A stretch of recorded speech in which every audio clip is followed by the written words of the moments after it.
giving the blessings that we've received out to others. We take 100 people down, we build 5 houses in a day and a half. We go build for the day, at 4 o'clock we're done. The second day, about 2 o'clock, we leave with the house completed, guys. It's absolutely amazing. And you know who will be blessed the most?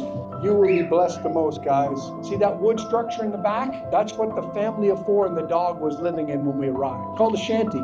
This is the favorite photo I've ever taken. Do you know why? Because this family has no idea that they're walking into a furnished house. And while they're gone, we build the kitchen table, the bunk bed, we put the cabinets in, we put the refrigerator in, and when they come back, we do a key ceremony. The key goes around to all the people that participated in the build, and we all get to say something a little special to them. We present them with a Bible, and then they go in the house and they close the door, and you can hear them sobbing tears of joy. We knock on the door, and we're their first house guests. And we go in and we celebrate. You say a prayer over the family, and we just enjoy what we just built. Because I will tell you, this 16 by 20 box doesn't look like much. Fast forwards their lives by 10 years. Consider yourself invited. I'm at about 25 people right now. We're going April the 11th through the 14th, and I would love to have you as a part of this journey. Won't you join me in changing the world?